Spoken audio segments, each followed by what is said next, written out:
Hello and welcome to the Matt's Movie Reviews podcast. I am your host, Matthew Pejkovic, and this is episode number 621. Releasing August 2 in theaters across the US is Coup, a dark comedy set in 1980 New York during the Spanish flu pandemic, in which a morally upright yet professionally corrupt newspaper publisher becomes the target of a charming grifter who seeks to reduce his world to ash. Starring Peter Sarsgaard, Billy Magnussen, and Sarsgaard. Coup is a deliciously entertaining blend of dark comedy and grifter thriller that delves into issues of class, the media, and that thin line between civilization and savagery. And joining me now to talk about the film is the writers and directors of Coup, Joseph Schuman and Austin Stark. Joseph and Austin, it's glad to see you both. Yeah, thanks for Hello. having us. So we're just talking off air just a bit. You guys have known each other for a very long time, back since like you were kids, grew up watching morning cartoons together, then movies together, and now here you are making the movie together. Joseph, what's it like to be able to make a movie with essentially like your best friend here? I mean, this is your directorial debut, Austin. I know we've talked before about your films beforehand, but Joseph, here you are, like your name is up there in the credits now alongside your best mate. That must be something really exciting for you. Yeah, it's exciting, and I think one of the great luxuries that working with Austin, whom I've known since forever, is that whenever something goes wrong, I could always blame him for it. So, and I think that that's one of the great things about collaboration. Austin, do you concur? I do concur. It was, filmmaking, the other films I've directed alone, and being a filmmaker is a lonely business. And it was really special to be able to make this film with one of my close friends and go down that rabbit hole with somebody else. And it was a very enjoyable process. And Joseph and I are hoping to make many more films together in the future. So, Austin, we're talking about early days of COVID. Um, the interesting thing is that when you guys start writing the script in those early days of COVID, there's time now to do stuff. You're both talking before about how there was a time before things just weren't happening, and what I've noticed with a lot of people, especially filmmakers at that time, is that all of a sudden, sometimes those projects which people couldn't really tackle, all of a sudden there was a time to do so. You guys worked on the script for a good 9 months. Did COVID spark the idea for the movie, or did you guys were flirting kind of with the idea of this movie in the first place, and COVID was just kind of that last ingredient to to bring it into fruition? No, we hadn't flirted with it at all. We came up with the idea during COVID. We were just inspired by the world around us. It was such a dark time, and Coup is at its heart a comedy. It's lighthearted, and we were just trying to find some light within the darkness. And we were observing things that were going around us in the world, and we started, just cracking jokes and sitting in front of a computer and being inspired and cracking up and creating characters in a world that was born from that. Joseph, the thing about Coup that I think I love and a lot of people love as well is the tone of the movie. On one end, you're dealing with issues that are incredibly important, and then on the other end, you kind of take those issues, these really kind of serious issues, and you kind of approach it. I don't know whether it's wholly comedic. It's very darkly comedic. I think someone you kind of reference a bunch of times is Harold Pinter, the comedy of menace. He talks about in regards to this style of filmmaking, this tone as well. Was it always there from the beginning that you and Austin wanted to approach the ideas in Coup to be in a more kind of a satirical, comedic way, so you could just put some, I don't know, some brevity in the situation and kind of like look at the situation you're all in, and just just kind of have fun with it a little bit. I mean, finding the tone was a process of discovery, but once we found it, it became sort of a North Star where it became that thing where from writing the script or performances or the music or any aspect of the mise en scène, it was the Coup tone and it wasn't or it wasn't. And we both shared a vision about what that was and what it was, what it is. I think almost has to do with this very fine line between horror and comedy. You know, like Mm, there are moments when in a suspenseful film where it almost verges on the comedic and blending thriller and comedy and these noir aspects of the storyline with a darker undercurrent of humor where it's not a broad comedy where it's a setup and then a punch and a setup and a punch. At certain times, you're unsure where to laugh. You may find yourself laughing at suspenseful moments, and you may find comedy in moments that would otherwise be suspenseful. So I think to your question, yeah, I mean it took a while to find it, but once we found it, we knew it, and that became our guiding principle. Austin, transitioning that tone from page to screen, there's so many different elements that that are there in between one another in that process. Interestingly, I was listening to an interview with Peter and Billy, and they were saying that when they were doing the movie, their performances, they were playing it straight. They weren't, playing it in a certain way. They're just playing it straight. They're playing the characters as they are. To achieve that goal that you had, when does it kind of come to fruition? Did you find that it was happening during the filming, or does that happen during the editing, in the post production when that tone is finally achieved and you can fine tune all that stuff? I would say both. I mean, it starts at the script stage, and then it's important to find collaborators that also understand that tone and that are completely on board with it. And as you alluded to, they did play it straight because we never envisioned the film as being a broad comedy. So it was really important for the actors to understand that and not ham it up. I mean, Peter's doing this; he's playing a very colorful character, so there's a certain amount of he's big and he's louder than he normally is. Peter's always playing these quiet, very subtle characters. But Floyd demanded something bigger, and he handled it really well because he could have gone completely over the top, but he didn't. He kept him restrained because there's enough there with Floyd to work with. And then in terms of the edit, so on set we're thinking a lot about tone and talking about that with our actors. And then during the edit, there's certain places where you can push the film more towards comedy or push it more towards thriller. And we certainly experimented with that. But as Joey alluded to, there was always this shorthand that we had where something was either Coup or it wasn't. And by that time, we understood what Coup was. And and once we had our editor seeing eye to eye with us on that, it became a very simple and enjoyable process of finding the film in the edit room. Joseph, I want to talk to you about Peter's performance of him, which I just think is he's just great. He's one of the great actors out there, and I think a lot of times people kind of underappreciate just how great Peter Sarsgaard is. I mean, he's done some really fantastic performances. He's consistently, I think the thing is, he's consistently great throughout his career. Maybe that might be, I mean, I know that goes against him because sometimes people has ups and downs, and sometimes those big performances kind of pop out compared to the other ones. But he's been consistently great, and I think his performance as Floyd is one of his great performances for sure. There's something about him in the movie though, and I don't know whether it's something that he brought or something that's just who he is. There's kind of like a smooth stride about him. It's kind of like I don't know how I don't know whether it's slippery, slithering. I don't know why, but I was thinking of a snake. He seemed like a snake, like in the movie, whether it's a character Floyd or who he is. It's kind of like a snake kind of slithering his way into this situation, and he was just picking apart like everything when an opportunity came and he kind of strikes and he takes it.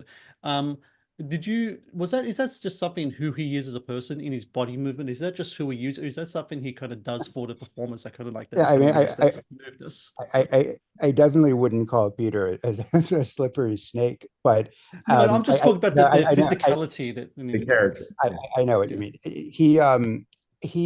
I mean, he's got the riz. I mean, he's a charismatic guy, even though he's quiet. And I think he also he's ridiculously intelligent. So he's always thinking. And I think when you see him in different roles, and one of the reasons we why we were Peter's the first person that came to mind, even when we were writing the script and just trying to imagine the character.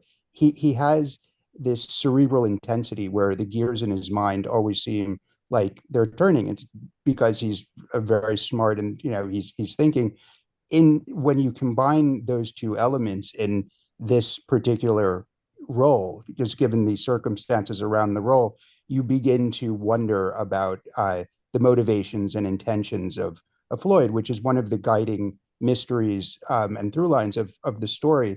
So I mean, I think there are definitely elements, but then with Peter, he and giving him the freedom to be that spontaneous and in the moment actor, it gelled in a way where it is in part native to him, but also his art in its best form.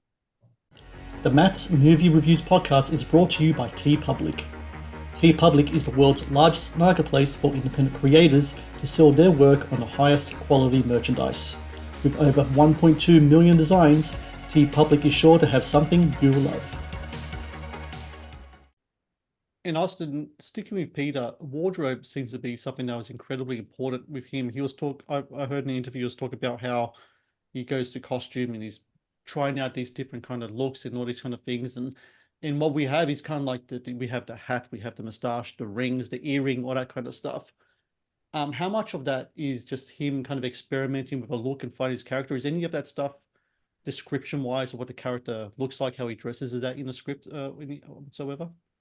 We wrote him as a hobo, like that he looked similar to a hobo in the beginning of the film, but Peter certainly he certainly came to set, or you came to pre-production with a lot of different ideas about how Floyd should look. And he collaborated very closely with Stacy Jansen, our costume designer, to create that look of Floyd. And so it was really fun, and I've actually never experienced that on another film where he really did have so many very cool ideas about what Floyd should wear and all of the accoutrements. And then Joseph and I came up with the idea for that thimble, which is covering the finger that Floyd Monk is missing in the film, which Peter loved as well. But then he was like, he was so detailed that he asked us to find a thimble with Chinese symbols engraved on it to show how traveled Floyd is, which we thought was really interesting. And another thing that Peter did, which wasn't scripted, was that he brought that harmonica to set. And we had no idea that he was going to be using that in the film. And during a rehearsal for the scene, he just ripped out the harmonica and started playing. And we loved it. And we integrated into the film, as you know, and it's also integrated into the soundtrack. There's one cue where he's playing the harmonica as Billy's creeping around his room, and the score that accompanies it is built around that harmonica in the same key and with, complementing its rhythm, etc. So, Peter's a true artist, and it was a real pleasure to have somebody like that to collaborate with. Joseph, the film is set in New York. You have this fictional place called Egg Island in the movie. From what I understand, Great Gatsby was the inspiration in regards to that kind of setting. New Jersey, though, is where you guys shot the movie. And is it true there's like a couple of different mansions used, one for exterior, one for interior for the movie? And if so, where did you end up finding those places? Did you know these places beforehand, or did you have was there quite a bit of a search to find the setting for what will be used in Coup? It's actually three mansions. Right. Okay. There's one for the exterior, one for the interior, and one for the pool. And if you know New Jersey well, it looks exactly like that. I mean, there are mansions like that all over the. I'm just kidding. New Jersey is by and large a industrial wasteland, but there are pockets that used to be these hotspots for Gilded Age bazillionaires who, at that time would go to their mansions, and some of them are historically preserved, like the few that we found. So, we did a ton of scouting because there are logistical considerations involved also. You want them to be relatively nearby one another. But, after we visited maybe a couple of dozen of them, we knew what we wanted for the exterior and interior, and it was sort of love at first sight when we found those two.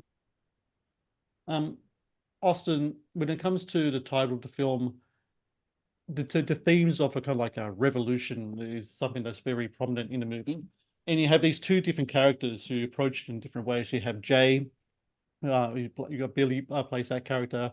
He comes from, he has a prominent position in society. He has wealth. He has a newspaper which he uses as a weapon against the president at the time in regards to what's happening with the pandemic, the Spanish flu. And then you get Floyd, which kind of seems to me that I don't know if I'm feeling if I'm approaching this the right way, Austin, but it almost seems like the accidental revolutionary. He's not a guy with a plan. He's just who he is. He doesn't have a plan and he puts into into effect.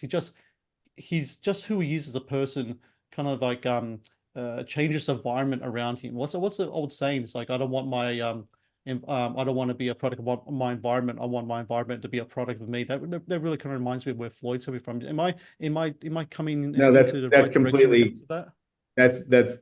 that's totally right. And that's how Peter approached the character, and it's also what we imagined for it, because it's much more interesting if he is this unintentional revolutionary, and we also found it fascinating how we could feel the social hierarchy break down because of the pandemic and because of the situation that they're in. And that gives, it essentially levels the playing field and gives Floyd this chance to rise up. But he's not really doing it intentionally, which I think is much more interesting than had we painted him in a way where he had gone in with this very specific motive. Like, that to us felt a little bit cheesy. And so there's something much more interesting about building in that dude quality, from Big Lebowski into Floyd. Oh, I didn't even think about that. Yeah, it's kind of like almost the bumbling detective in a kind of way as well. It's like he just kind of like falls into these situations. Yeah, that's a really interesting. I've Yeah. never thought about the whole kind of like Lebowski thing. Cool, cool, cool. Yeah. Joseph, I want to talk about how so there's this thing that happened during COVID where when Right. people were put in a really kind of like a situation like that, high pressure situation, that all of a sudden their ideals are kind of put to the test. And I think when it came to Jay especially, what Floyd does is kind of like, I know he's kind of like the intentional revolutionary, but he definitely sniffs a weakness out in Jay in that he knows there's a thing about his ego, about what he projects himself to be, what he says he is, and but on the other hand, what his actions actually portray, what his that shows what his true intentions are. And I think that happened a lot during that time, during COVID, where people kind of like who people thought that they were before the pandemic was really put to the test in regards to their ideals, in regards to their positions on, say, I don't know, media, government, health, or like a whole range of factors. There's a great line in the movie. Nature brings out the beast in some and the beauty in others, which I thought was just a fantastic line in the movie. Um, how how how how much did you want to really kind of like delve into what it's like when a person is put in a position with their backs against the wall and really see if they're pushed, whether their ideas, whether their philosophies, whether their high regard of themselves and of their positions on important factors will stack up when they're in the foxhole. I think it's really interesting how Jay is kind of put in that position and how he kind of is slowly unraveled and exposed throughout the movie. Yeah, there's a saying that every villain is the hero of his own story. And it suggests that people generally have a very hard time doing wrong and know that they're doing wrong.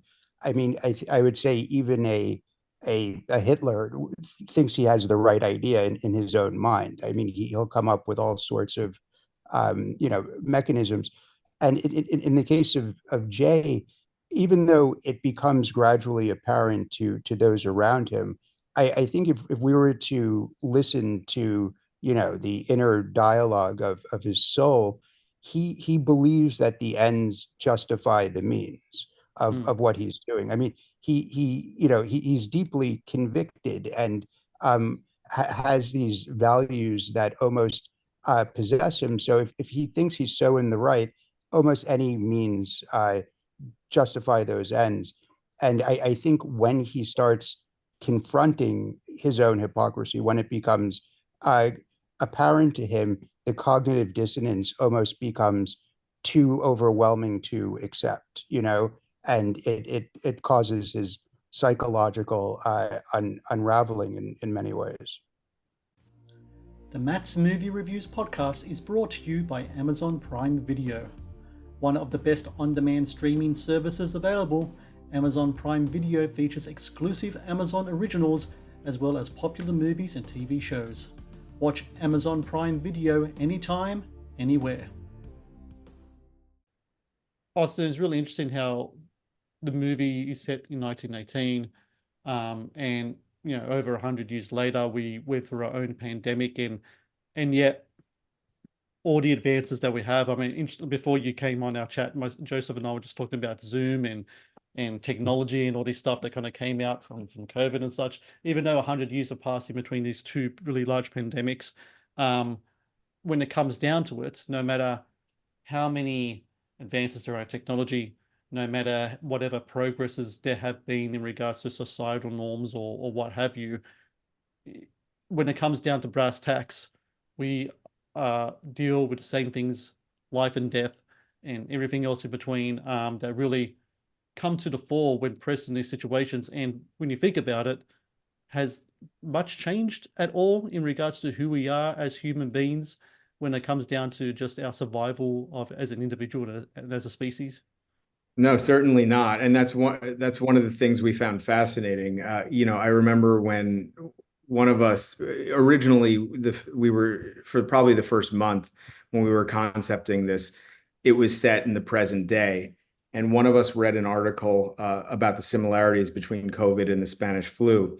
And that just set off this light bulb where, we started looking into not just what was going on during the Spanish flu itself, but just the dynamics of society at that time and the politics and the polarization of America at that time was really striking. And so we started imagining the film set during the Spanish flu instead of during COVID, and suddenly everything started popping like in a whole different way. And it was one of those revelations that you have, and maybe you get 3 or 4 of them across a whole film, and that was one of them. And there was something about setting the film in the past that allows our themes to resonate in a completely different way. It's much more powerful, and yeah, it's really fascinating how really not a hell of a lot has changed over 100 years,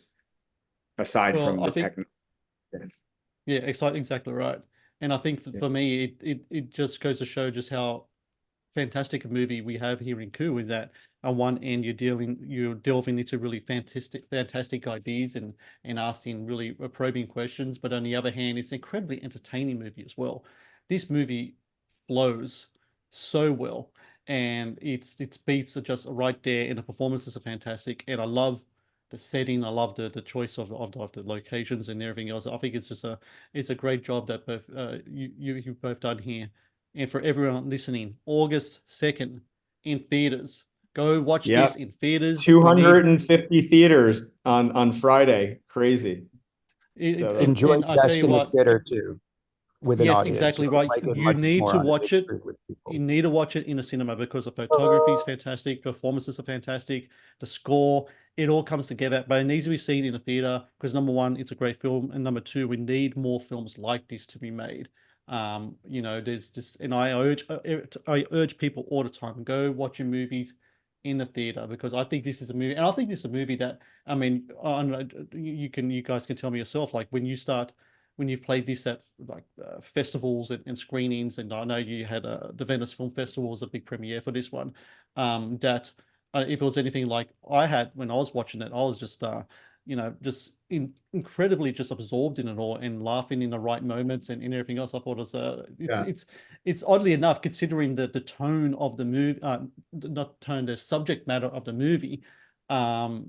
It's a crowd pleaser in a sort of way, which is fascinating as well. So you guys really pulled off that feat there. So Joseph and Austin, congratulations to you both. Thank you so much. You know, Thank you. known you, but you've both known each other since you were 6, and now here we are in 2024, 250 theaters, first movie together, first of many, I hope, because I think you guys really showed a great Awesome. partnership on the screen. So congrats to you both, and thank you for your time. Great. That means a lot, Matt. Pleasure. Thank you for having me on again.